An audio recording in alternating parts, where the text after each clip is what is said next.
All right, great. Welcome everybody to our Georgia TESOL Professional Development Series. Tonight we have Christine Leader and Johanna Tigert, who are going to be talking to us about access and art education. So they're going to talk about how art teachers support our multilingual learners.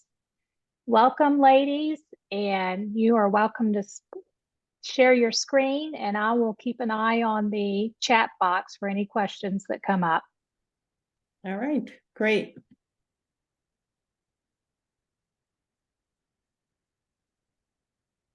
All right, so my name is Johanna Tigert, and welcome to this session. We're really excited to share our work with you. Chris, did you want to say anything? No, I'll wait till my introduction slide. But thank you for joining us, those that are here. So here's our agenda for tonight. We'll talk a little bit about us, our backgrounds.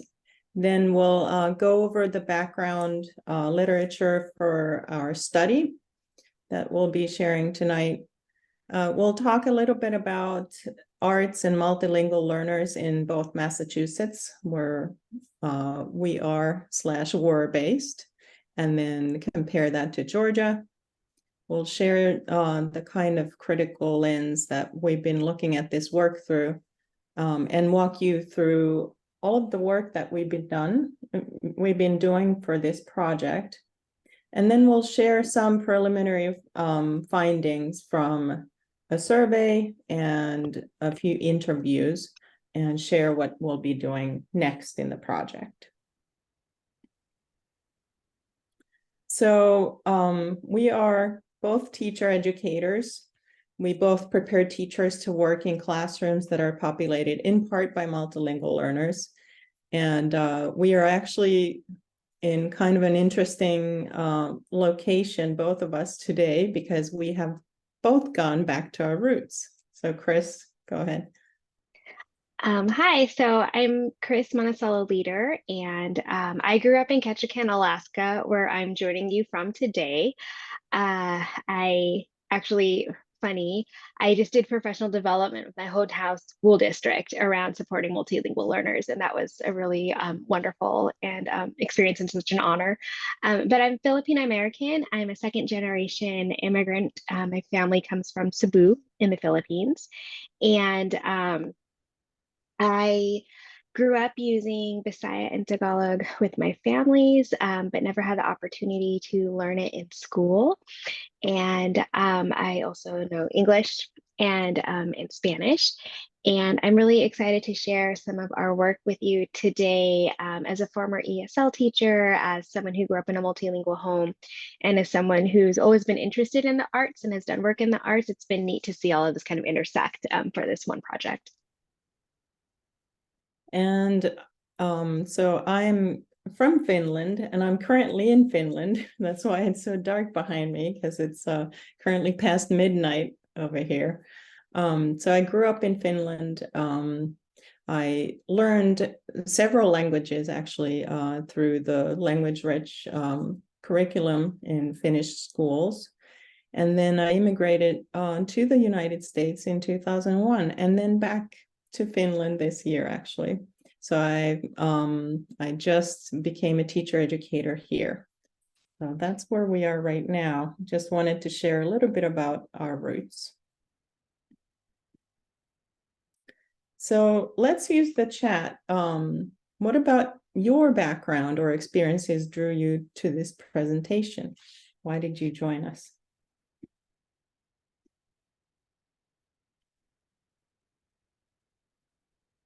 So I'm just going to come off mute because for some reason I'm having trouble finding the chat button.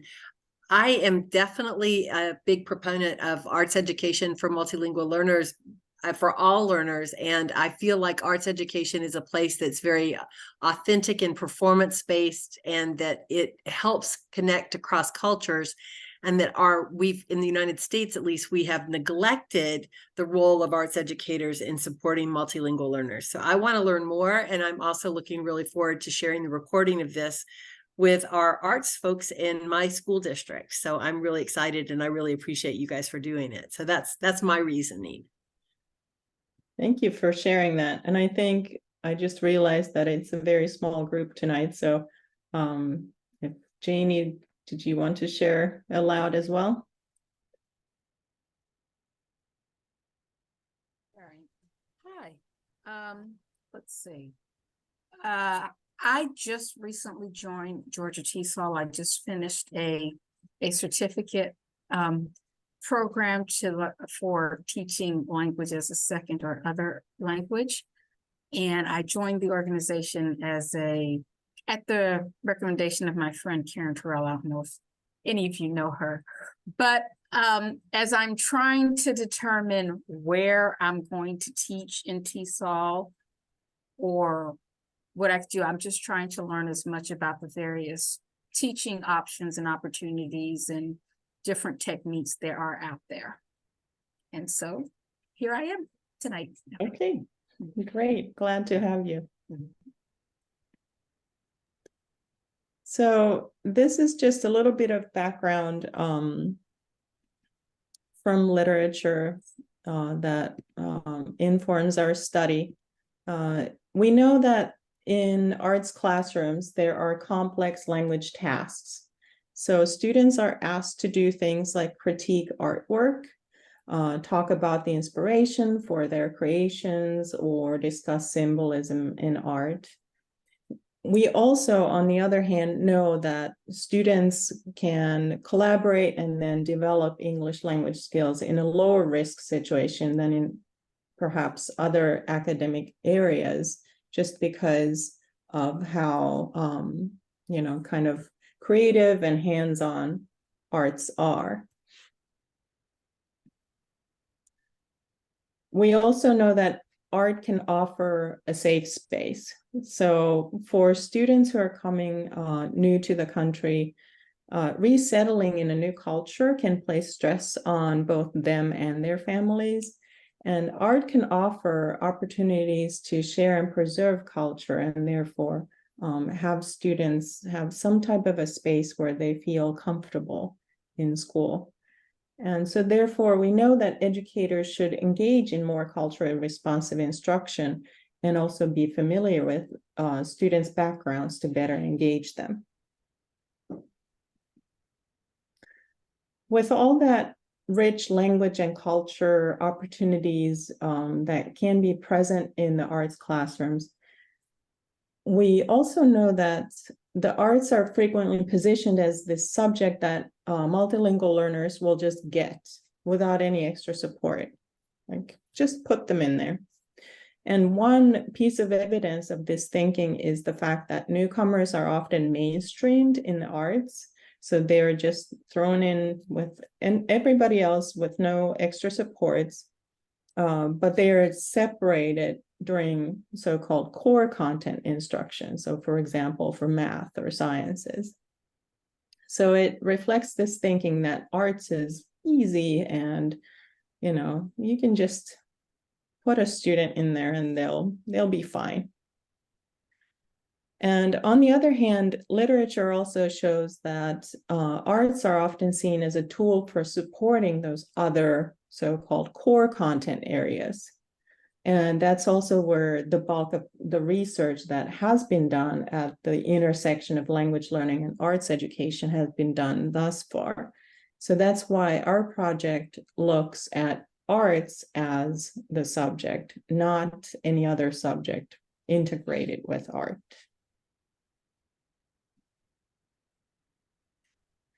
And we know that the arts have a disciplinary language of their own. So there's another reason to look at arts just by themselves. And because they have that disciplinary language, then we realize, well, multilingual learners are going to need specialized instruction in language to engage with the arts content at a deeper level. And we've already published a little bit of work about that, which we'll be sharing about later. So in Massachusetts, where again, Chris is still a teacher educator, I was until recently a teacher educator. we have a state mandate for teachers to take coursework in pedagogy for multilingual learners. So we can have the so-called retail initiative, which introduced, for example, an SEI endorsement requirement for core content area teachers. So our teachers are not currently required to complete this training, which means that our teachers can go into hugely multilingual schools and not have any training at all in teaching multilingual learners. And we know that across the board, from pre-K through 12, over 80% of classified English learners are enrolled in arts courses, and that rate is similar to other students. And if you think about especially elementary schools, all the students are probably going to be in the arts, no matter what their home language is. Then when we compare to Georgia, we know that Georgia does not currently require an SEI endorsement, but you can get an add-on endorsement if you are so inclined as a teacher. We could not find any data on how many % of classified ELs are enrolled in the arts, but we suspect that at least at the elementary level, the rate is about similar to non-ELs. I think you are probably absolutely spot on with that in elementary. And I would think it also would be high in middle and high school because, again, of this perception you've already mentioned that the arts are a place where they're very affirming and are less, the perception is less language heavy than other areas. And so I think you're right. I think that the data would probably bear that out, but I don't have it either. Right. So again, we can just share, I think, aloud. What do you think are Georgia art teachers or either, even other special content area teachers' needs in the area of teaching multilingual students? If you are not required to take any coursework, then what do teachers need to learn about? I think they need to learn how to understand different cultures and also how to scaffold what they're teaching. Because when you're given direction, and especially with newcomers, they don't know what's going on and there's no scaffolding or differentiation going on, that child is lost and frustrated possibly. Mm-hmm. I think it would probably be good for them to just have some, training in how to, analyze the language that's needed to do the task that they want the students to do. And also if they're asking, for example, in an elementary classroom, if the task is more focused on creating something, how to maybe help the vocabulary development of their learners while they're completing the tasks.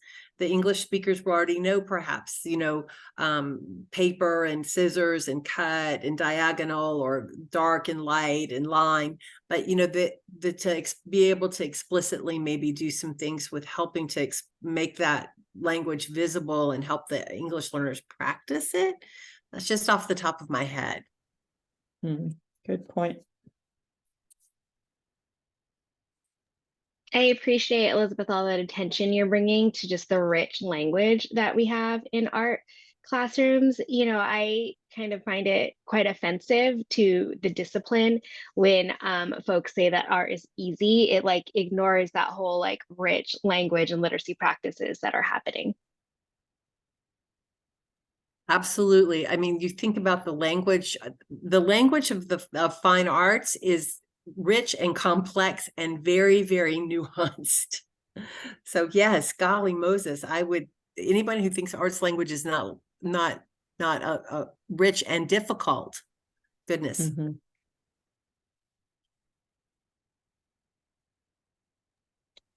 So I'm going to talk a bit about how we kind of came to all of this and what the critical perspectives that inform, our thinking. So next slide, please, Johanna.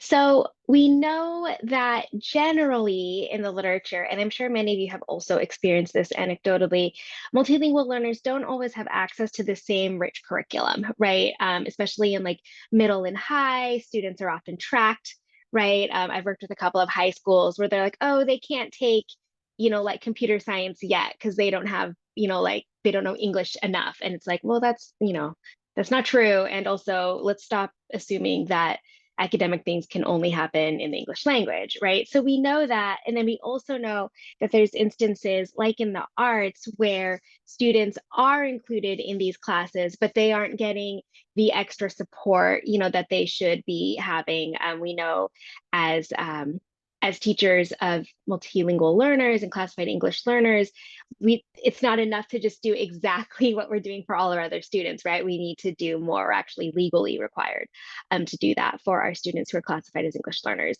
right? And so in thinking about wanting to support multilingual learners in having access, there's also this idea that stems from the arts in general around how the arts are an important part of being an informed, humane citizen. They're also a great space for developing more critical thinking skills and for students to really, draw on their own experiences.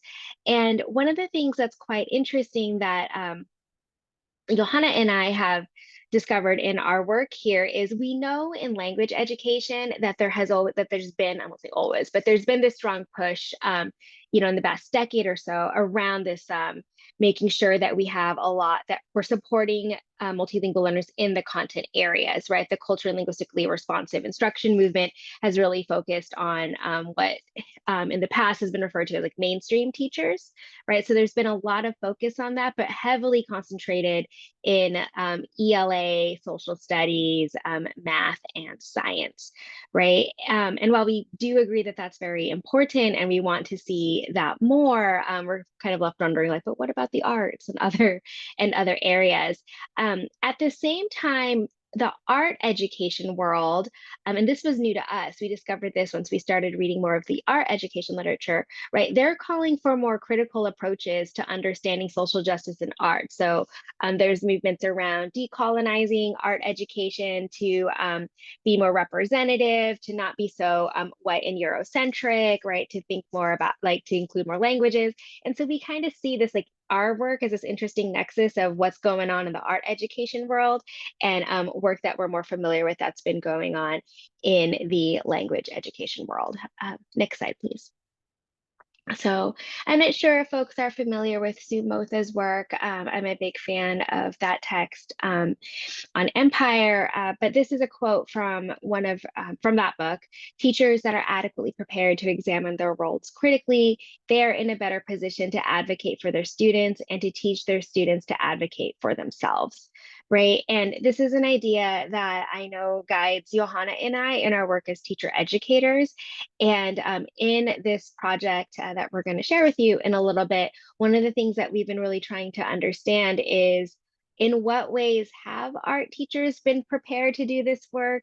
And are there ways, and what things do they identify as wanting in order to be able to do this work? I see this question. This question makes me laugh. Okay. Like actually really hard because I talked about this yesterday.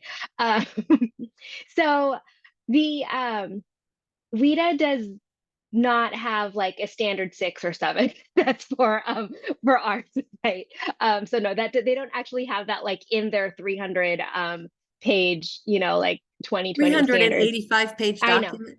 I know. Yeah, so there's nothing in there. I'm aware. Okay. So funny thing, I know it's wild, right? Because you're like, okay, that's contributing, right, to this whole idea of not thinking about the core. Because WIDA, many states are WIDA states, right? And so like if that's kind of like the Bible for looking at a lot of things, you would hope that it would be in there, but it's not. So WIDA, folks from WIDA, I've asked about this, have acknowledged this. I don't know if they're ever going to come up with the additional like 6, 7, 8, for areas outside of the core. But when I've been in spaces and folks have asked about this in particular, they do kind of push toward, like we can just say like students or teachers will use the da da da da da like the language in the arts, right, to write it that specifically how those standards are written. As a teacher educator, I often would point teachers to consider just drawing on the ELA language standard, or a long time ago, Johanna and I used to have art teachers in our sheltered English immersion classroom. So when the state put in the mandate, it was very fuzzy around who actually had to take it, right? And who actually needed it. So at the time, everyone was just taking it. So we had art teachers, drama teachers, music teachers, world language teachers, along with the core, in elementary. And then it became more explicit that this is required only for core content teachers.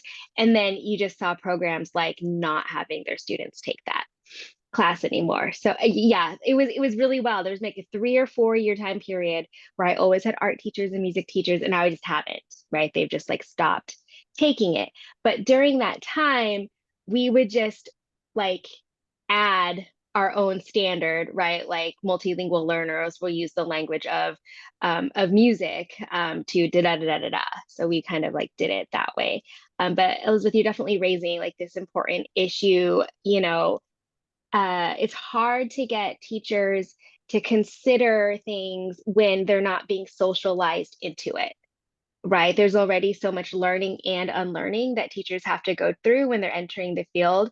And if, like explicit attention to multilingual learners isn't part of that socialization, unlearning, and learning process, then it's not surprising, right, that teachers aren't centering those ideas or that population of students in their work. And so yeah, it's a very long way to answer that question. No, it's a great answer, but I'm sorry I just popped that in the chat, but you said that, and then suddenly I was like, wait a minute. We know that this is supposed to be the, the arbiter of inclusion and equity and really, making sure that multilingual learners have access to the full curriculum, has got built-in bias that is narrowing the curriculum. I know Absolutely. It's unintentional, but it's the same time. It's like this, just like you just shift the kaleidoscope. So thank you for helping me make that shift. I appreciate that. I will shut up now. No, we are a space here to chat and learn. Actually, related to this, as part of our work, which I'll talk about in a second, one of the things that Johanna and I have been doing is we've been looking at the position statements of different like non-core like art teacher organizations, so like drama education teacher association, like visual art teacher associations, to see if and how they talk about multilingual learners. And that's also kind of led us to look at the art education standards, because it's like maybe somewhere in there is a tension around like access, hopefully not just saying all students, right, but being specific about what multilingual learners need, maybe more attention to linguistic and cultural diversity in the curriculum, right? Like maybe it's embedded in there already. We don't know. And so that's actually a thing that we are in the process of looking at right now. So yeah, all right. So I'm going to talk a bit about our work over time. Johanna and I have worked together for what seems like forever at this point. And in the most recent past, we've really become interested in this like beyond the core kind of space. And in 2020 and 2021, we wrote 2 conceptual pieces. One is in TESOL Quarterly, and the other is in MATSOL, which is the Massachusetts affiliate of TESOL. So Dr. Karen Terrell was actually a MATSOL board member before she joined the GATESOL board member. So we have 2 pieces there where we're really advocating around the need to pay more explicit attention to multilingual learners and in art classrooms, and suggesting ways to align art along with the research on culturally and linguistically responsive instruction.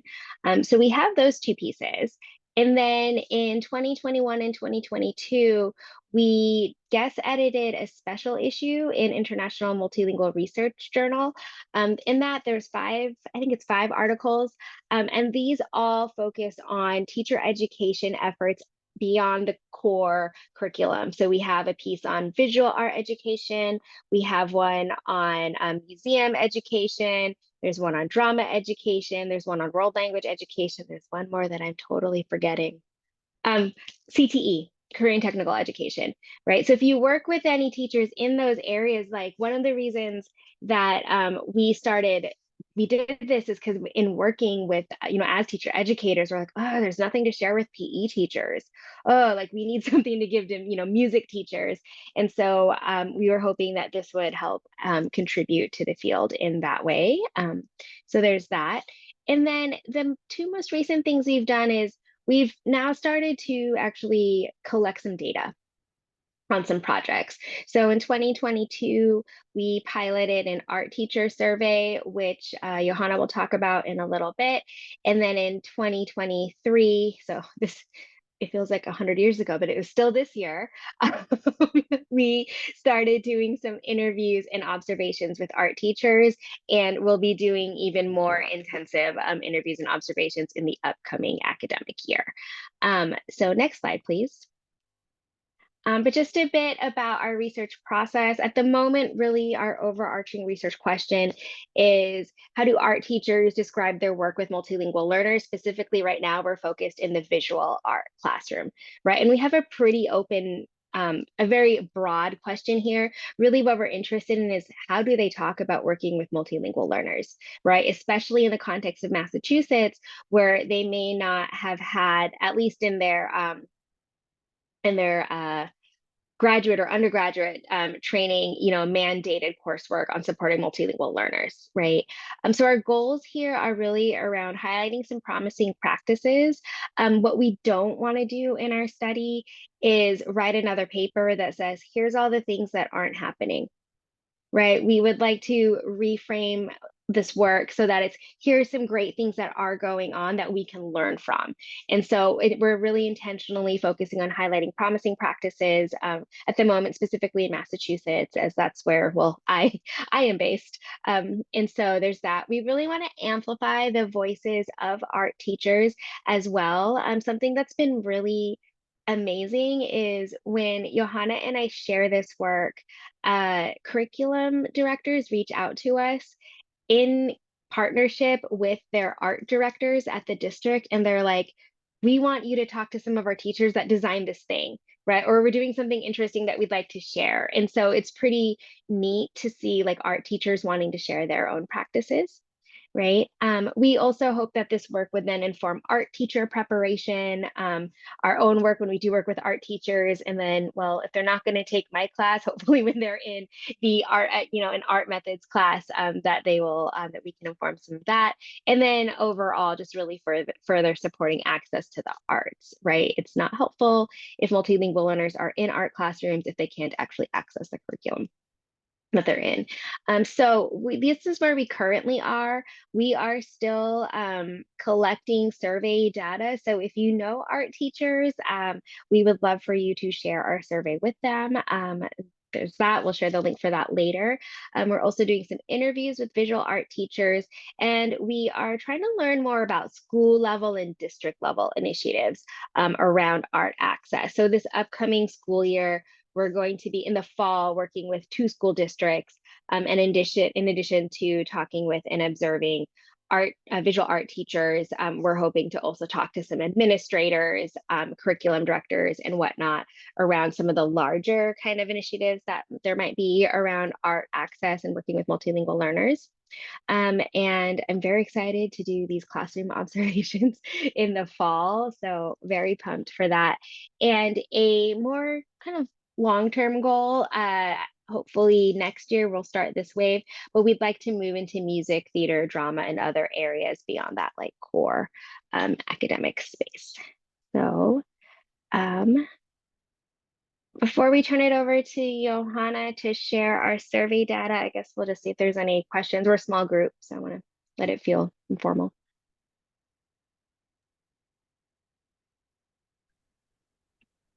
I don't have any particular questions right now, but will say, I think it's true that art teachers, there are a lot of promising practices out there. So I just find this to be a very, very smart way of framing this problem, but also the solution, and looking, because I think that there are, in the absence of curriculum and training, art teachers are finding solutions to meet the needs of their students. And I think, drawing on the wisdom of the field at this point in time is just a really smart move on y'all's part. So kudos to y'all. I'm excited. Thank you. Thanks for that. I mean, even something as simple as using visuals, art teachers are going to naturally know a lot about that. And then, thinking about teacher education in other content areas, and telling those content area teachers, well, you need to use visuals with multilingual learners. Well, what does that actually look like? What do? You can't always just slap up a picture and expect that to somehow enhance the learning. So I think our teachers have potentially really rich ways of thinking about even supports that we've in language education recommended to be used with multilingual learners for a long time. So I'm going to share a little bit about this survey that we piloted last year. We drew on several different kinds of surveys when putting together our own survey. So we took items from the culturally and linguistically responsive teaching survey, then a beliefs inventory. We looked at language attitudes, self-efficacy, then teaching outcomes, also classroom management, self-efficacy, and then disciplinary literacy items. So we took items that we thought were particularly useful for thinking about art education and multilingual learners and put together this survey. And as we did that, we not only took items kind of judiciously, but we also modified some items. So one of the things that we had to do, given that a lot of the surveys were older, was to just modernize them. So instead of English learners, we switched all the language to multilingual learners. And then we also made sure that each item was specific to art, so that if there was an example like multilingual learners should learn blank, then we inserted art. And we tried to distribute the survey nationwide through social media, our own contacts, and so forth, which the efforts thus far led to 28 responses. So what I'm going to share here are not statistically significant. They're very kind of descriptive, but they do give us pause and give us some direction on where to go next.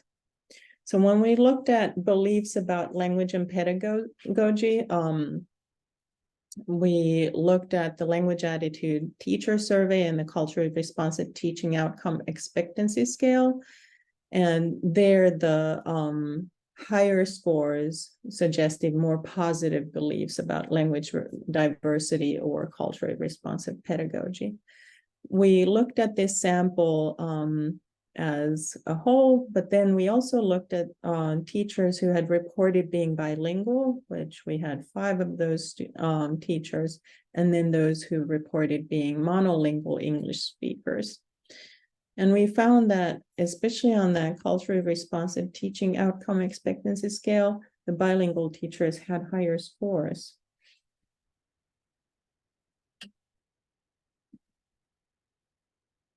So we were kind of left wondering if these bilingual art teachers believed more in the importance of culture and linguistically responsive pedagogy, then what should we be providing to art teachers as far as training and support to increase everybody's beliefs in the need for culturally and linguistically responsive pedagogy, even those, and especially those monolingual English-speaking teachers. So that was perhaps more a question at this point than an answer. Again, this was still a very small sample that we got on our survey. Then we looked at teachers' confidence in their own skill to serve multilingual students. And again, here the higher scores on both of these kinds of survey items suggest more confidence. And the first one was just kind of generally about culturally responsive teaching, and the second one was specifically about culturally responsive classroom management. And there we find that those bilingual teachers, the 5 teachers, had higher scores on both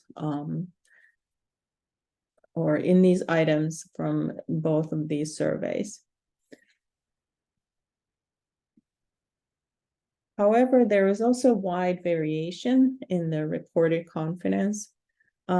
So one of the interesting things we also looked at was whether the teachers had had any SEI training.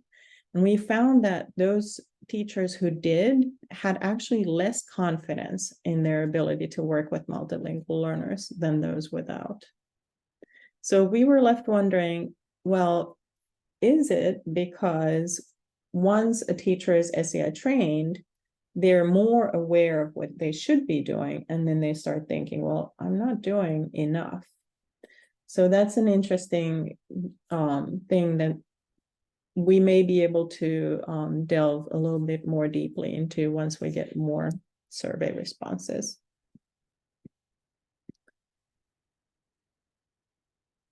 And then here is just a snapshot of some sample practices that we asked about on the survey. So the first one is, I examine class materials for images and themes that are culturally appropriate for multilingual learners. So the bottom part there is the response always in the light blue, and then in the middle we have usually. So you can see that over 80% of teachers responded that they always or usually examine class materials for culturally appropriate themes. So that was something that most respondents felt like, yes, I do that in my art classroom. Then a little bit less was reported using mixed language and mixed cultural pairings in group work. So that was something that perhaps teachers weren't thinking about always, like matching students by languages or cultures. And then the last one there, encouraging multilingual learners to use cross-cultural comparisons when analyzing material. Again, we still had over half of our teachers saying they always or usually do this, but the portion was less again. So we were wondering, based on those responses, if teachers are perhaps more comfortable with just examining and modifying their curricular materials than doing the same with their instructional practices. So is it easier to look at material critically than kind of look at yourself critically? And so if that's the fact, then how can we support our teachers in the more complex but impactful practices? So engaging students in making cross-cultural comparisons and things like that. So again, more questions perhaps than answers based on just the survey. Does anybody have thoughts at this point before we move on to the interview data? I'm just thinking about this question about how to engage art teachers in engaging students in making cross-curricular comparisons. I'm thinking about the fact that when you're looking at and I'm thinking about just if you're in your talk about visual art, creating it, but also looking at it. And if you're looking at wonderful art, you are looking at wonderful art that has been created by people from a variety of cultures.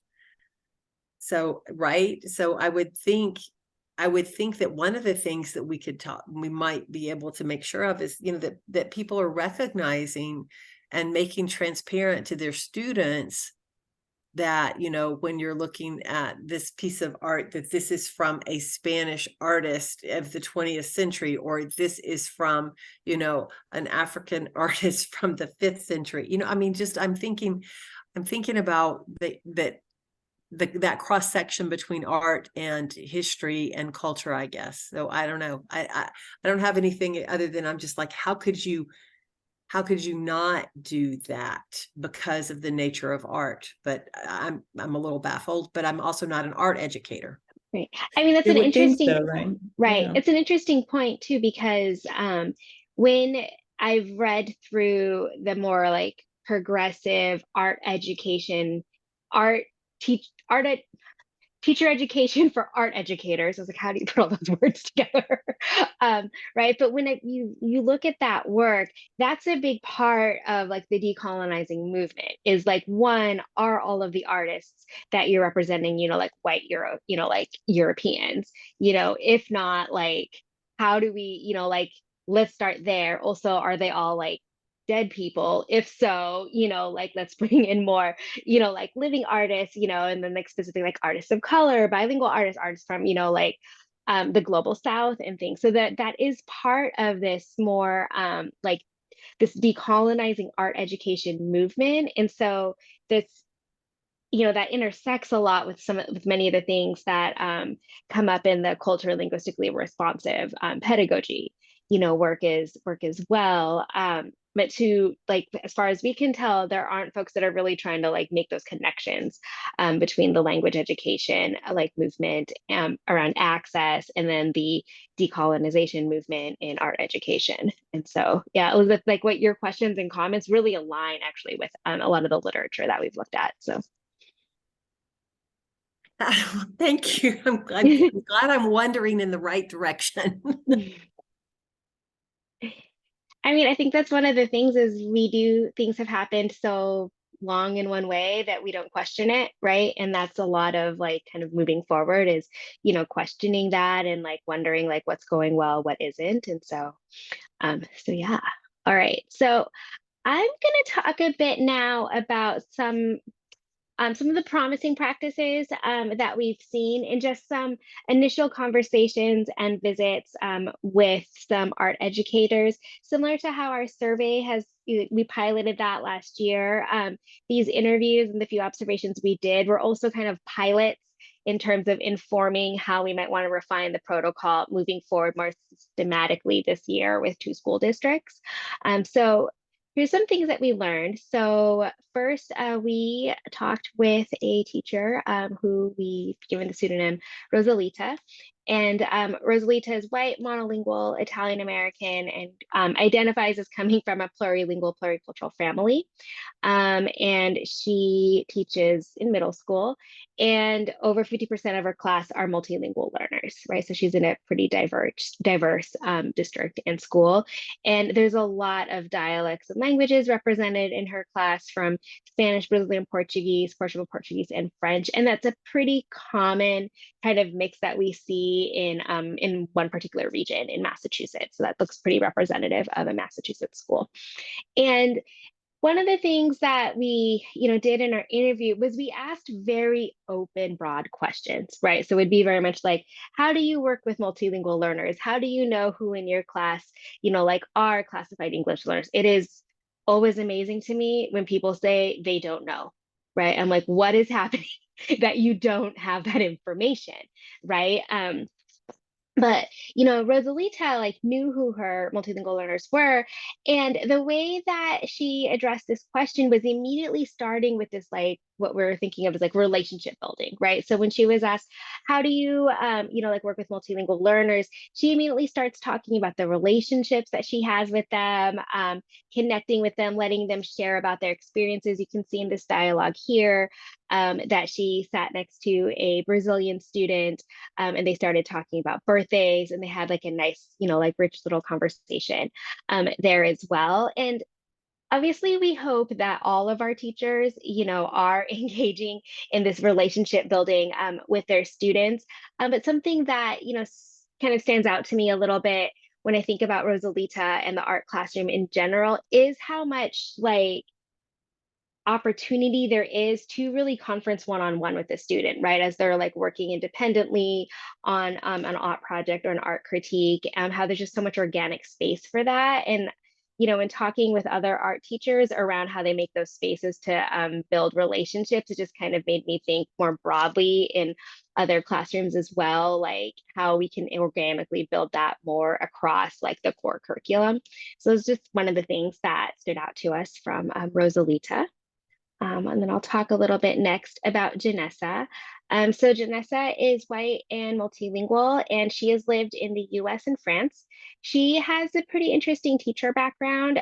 She started as a language teacher. So she used to teach ESL and then French and then Spanish. And she's always been like a visual artist and always wanted to teach art. And in her interview, she was like, I always wanted to teach art, but it was never like a need or like or they at one point one of her high schools they got rid of it for a while, right? And so she now teaches in a pretty unique high school. It's a high school that is specifically designed for high school newcomers. And so in that high school, she teaches fabrication art and digital literacy. And so I got to visit her a couple times, and it was pretty cool. So all her students are multilingual learners. Many, but not all, also are SLIFE students, so students with limited interrupted formal education.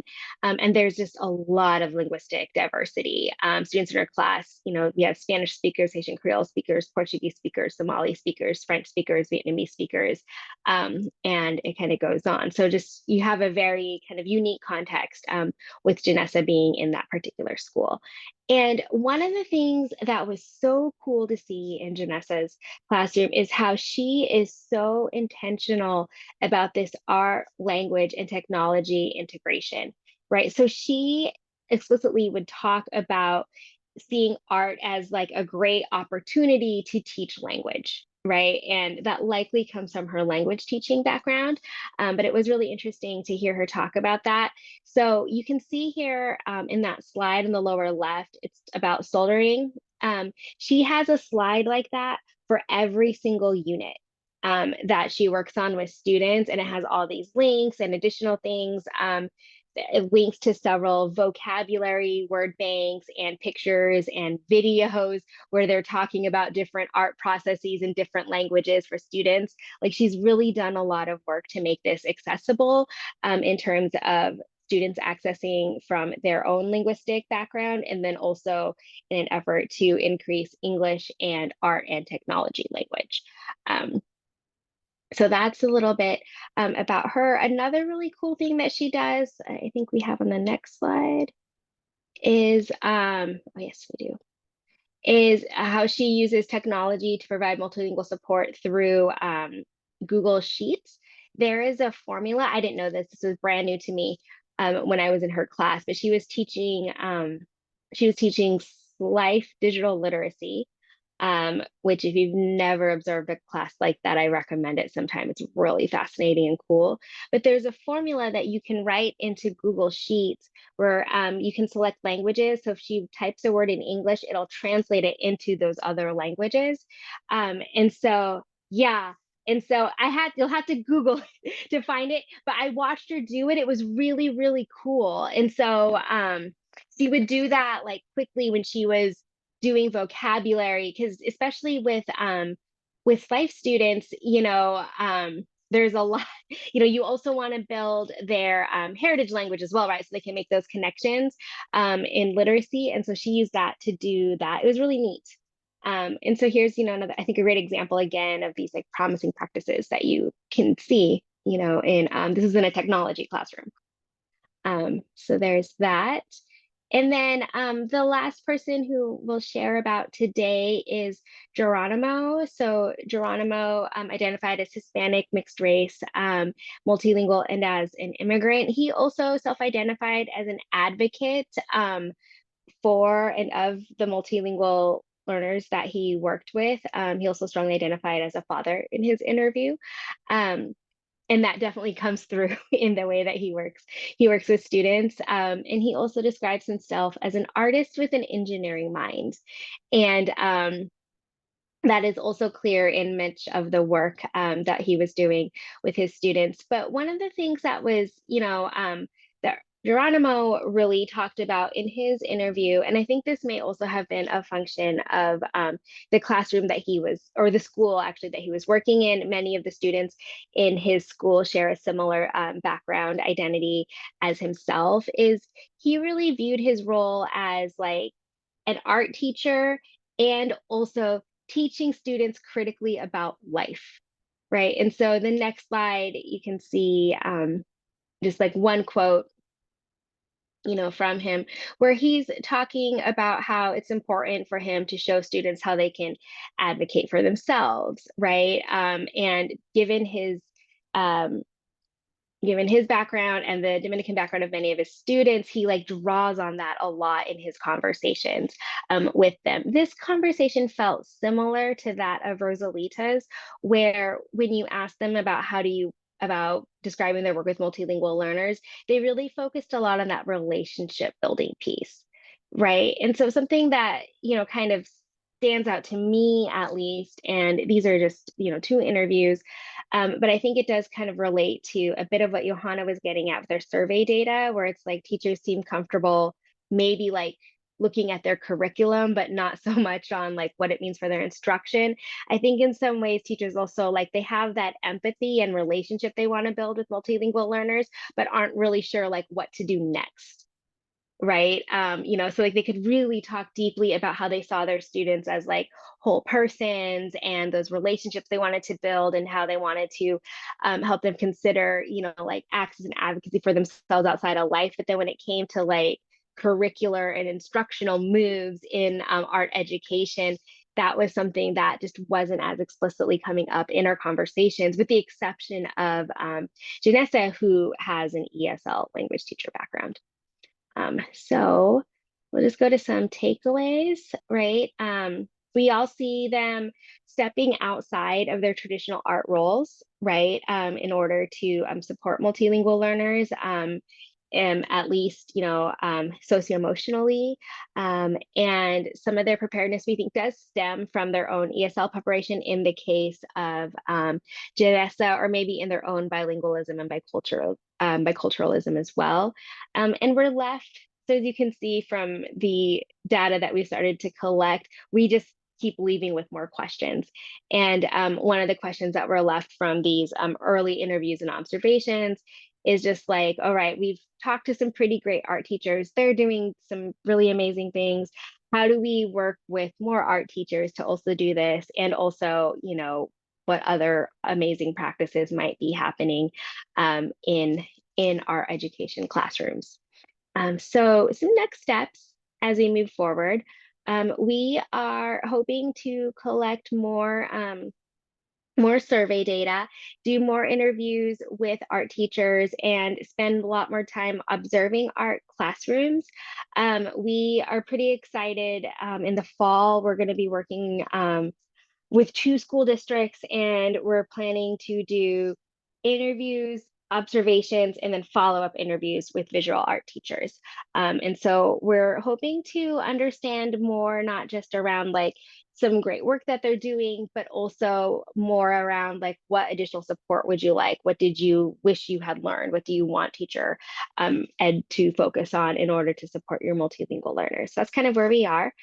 Here is the QR code to our survey. If you know any art teachers, we would love for you to share this with them. Our data, unsurprisingly, is also pretty skewed toward Massachusetts. So it'd be great if we could, expand that a bit. So just the last thing, and then I guess we have some time for questions or discussion, is we always want to thank, of course, our team that works with us. And thank you, salamat, dos, and gracias. So there's that. And yeah, we There's have our a pretty awesome team. There it is. I was like, where'd it go? Yeah, we have a great group of doctoral students that work with us. And we have a art education advisory board as well that has given us feedback on tool development. And as we get more data, will hopefully also give us some insights into that as well. So with that, we have some time left for questions or comments, conversation, anything you might like. So I think we can get your survey out to Georgia TESOL members, and just ask them to share that. So that's not a problem. Another thought, I don't know if our program is full, but we are doing a virtual strand of our Georgia TESOL conference. And, since you guys are so far afield, and everything, I mean, I don't know if you guys that might be a place to get more folks involved, because we're anticipating a fairly international audience for that. We've kept the prices for it super, super low, to try to make sure that people have the ability to be integrated into that. And then also I can share with, some of the colleagues too, in my district context, to see if they're, able to share with, some of their art educator colleagues, but it's definitely something we can kind of help with try to get your survey out there to a wider audience. So that's something I think we would probably be glad to do. I do normally check with our board before I do that. But I don't see that they would have any problem. I've got one of the board members on here moderating right now. She seems to be in agreement. But yeah, we would be glad to help. I really love this conversation. Janie, what are your thoughts? Goodness. I don't really have any conclusions. I thought it was interesting that you're Massachusetts based. I am originally from Boston. Karen and I joke sometimes we switch places. Karen was from here, Atlanta, Georgia, where I am. It was interesting listening to the constitution of the classes in Massachusetts, because I am first generation Haitian American. So when I went to school in Boston, yeah, that's a very familiar makeup to the classroom that I honestly haven't thought about in years. I was like, oh yeah, that's what it was like. Did you know that we have a Haitian Creole dual immersion program now in BPS? No. Yeah. I am an engineer by trade. Teaching English as a second language is just something I'd always considered, especially since in my experience, I didn't find Atlanta to be as diverse as I found Massachusetts to be, but I'm probably very biased in that perception. But there are a lot more non-English speakers moving to the Atlanta metro area these days than there were when we moved here in the early 80s. And I've just believed, living in the United States, there are a lot of cultural nuances and things to learn. And I think that my contribution to the immigrant experience is to help people learn to speak English better so they can function in society in these United States. So yeah. So Chris has put a link in the chat that will take you to the information about the Haitian Creole bilingual program, so you can learn about that. Janie, I know you're still kind of trying to figure out what your career, your goal is in terms of a position, and just whether you're looking at, being in K-12 or whether you're looking at working with adults or those kind of things. So, as you're kind of deciding and figuring that out, just let us know if we can be helpful. It's always good to kind of get out and connect with folks. Mm-hmm. And I'm not trying to shamelessly plug our own conference. I really am not, but I really would tell you that I think our Georgia TESOL conference at Athens could possibly be a helpful experience, because we've got a strand that's focused on Cal 12, a strand that's focused on adult, a strand that's focused on on higher ed and a strand that's focused more on rural schools. So we hope we're going to get a fairly diverse group of Georgia educators here. So if you are looking for a position in Georgia, that's a good place to connect. I do think that this has really brought up to me, though, the whole issue of the narrowed curriculum and how it's been narrowed for all kids since No Child Left Behind was was implemented years and years ago. So for example, I heard from our social studies director in my district recently, social studies supervisor, that social studies instruction has declined in 44% of school districts inside the United States since No Child Left Behind. When if you think about Not surprising at all. Well, you think about that, and then you think about the fact that, the social studies curriculum was probably the one place in the core curriculum where you could fairly often learn about history and civic engagement and things that are going, a lot of stories are being neglected there, and a lot of things are being neglected there that used to be taught. So it's very interesting to think about the narrowing of the curriculum writ large. And then, if you start to talk about, kids not getting art, kids not getting this, I do think that leaders are getting to be really sensitive to this, though, because here's a hopeful thing. Chris, was it you were talking about CTAE, or who, Johanna, was it you or was it Chris who was talking about a CTAE teacher earlier? Career tech education. Yes. Yeah. Mm-hmm. Well, I had a call from a wonderful middle school principal who said, Elizabeth, I have a 0.5 point allocation for ESOL and a 0.5 point allocation that I want to use for a CTAE connections class for my middle school. And I have found someone who is a CTAE educator who is ESOL endorsed. And I want to offer CTAE connections for all of my multilingual learners, so they have access to this incredibly engaging and relevant curriculum. And I was like, yes, go for it. But on the other hand, some of our states have built in this bureaucratic bias towards only ESOL support can be provided in core curriculum areas. And I will be thankful to the state of Georgia for not being one of those states. Georgia is very specific that you can provide ESOL support, and that's the program name in Georgia still. It's the old-fashioned name. But you can provide the support for multilingual learners in any curricular area except for world language. They kind of figured that maybe world language is not where they need English as a second language support. But they do allow us to provide it in the arts, in career tech education, and I'm grateful for that. So that's one victory that we've won down here in Georgia. So similarly in Mass, I just put it in the chat, but that core academic requirement for SEI. So CTE teachers weren't required to have an SEI endorsement, but they changed that like in 16 or 17. I can't remember quite exactly when. And now CTE programs, like all those teachers do have to have an SEI endorsement, which is kind of interesting and parallels what you're talking about too. I know our time is up and everything, but I will say one last thing. Y'all are making me think that I really think it would be interesting to do a state-by-state comparison, and somebody may already have it. TESOL may have it, or somebody of who is required, like Florida had for. I wrote that paper in 2021. I did. Hold on, I'll drop it in the chat. Drop it in the chat, for goodness sake. I really did write that paper in 2021. If you wrote that paper in 2021, have you published it somewhere? Yeah, it's published in EPAA. Hold on. Oh, cool. That's awesome. Fantastic.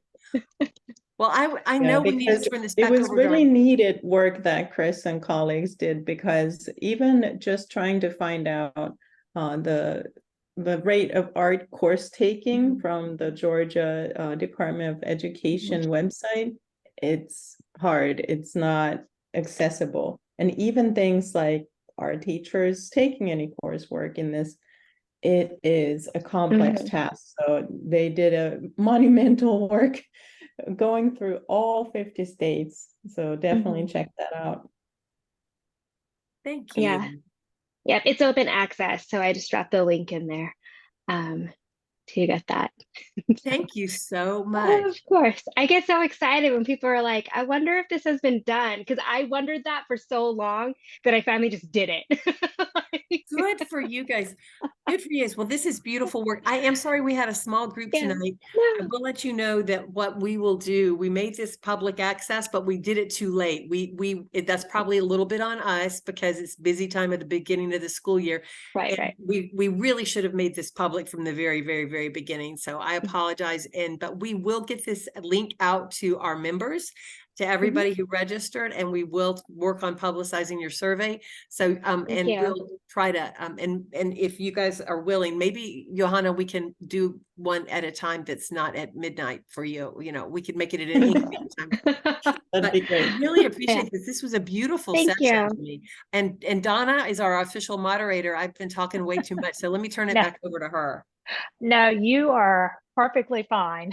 But I do want to thank you ladies for this. It was very interesting and it has me thinking about things and how to approach teachers in our district differently. It was really good. I enjoyed it. And like Dr. Webb said, we'll get this link out to all our members. And like I'm going to be sharing with the art teachers in my district, I'm sure a lot of them will also be doing the same. Great. Yeah, please thank email you. us if we can help Okay. with that. I don't want to keep anyone on, but Elizabeth, are you the president of She is. GATESOL Mhm. right now? So I'm the MathSol president. Yes. And so I just wanted to say thank you for your leadership in your state and all this. I know how much can go into that. And it's been cool when Karen like was I know she like left again, but like when she was in Georgia and she was sharing a lot about like joining your board of directors because we were on board of directors together here. And so it's just nice to be talking in collaboration with another TESOL affiliate. Well, very cool, very cool. We are very excited about trying to collaborate more and better. And I'm currently, as a member of the Matt TESOL board, I'm sure that you have probably similar experience that we have in Georgia. It's just there's a tremendous amount of work to do, and it's just trying to.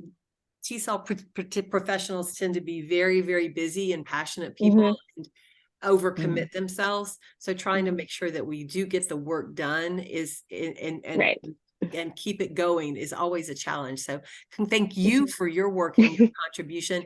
And to anybody who watches this recording, wherever you are, anywhere in the United States, if you're a TESOL professional, let me take a second and give a plug. Whatever your local affiliate is, whether it's Massachusetts TESOL, Carolina TESOL, whether it's, Arkansas TESOL, whatever TESOL organization is out there, I can only tell you that these organizations are doing great work. They're advocating for great teaching for multilingual learners in every corner of the United States.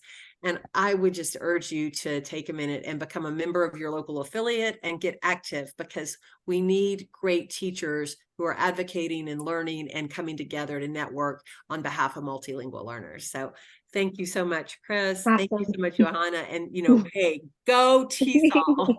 Go TESOL. All right, go TESOL. All right, thank you so much. And Thank you very much. To chat with you all again sometime in the future. Bye. Bye-bye. Bye-bye. Thank you. Thank you.